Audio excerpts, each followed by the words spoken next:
أعزائي المستمعين، أسعد الله أوقاتكم بكل خير.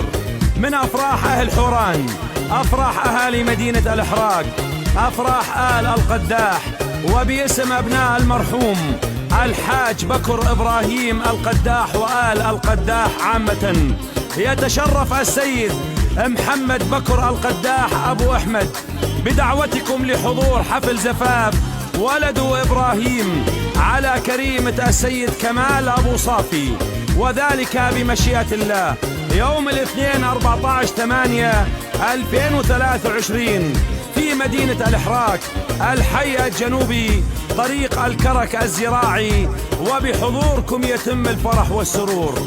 ألف مبروك يا أبو أحمد، والله يجعلها عليكم هدوفة خير يا رب.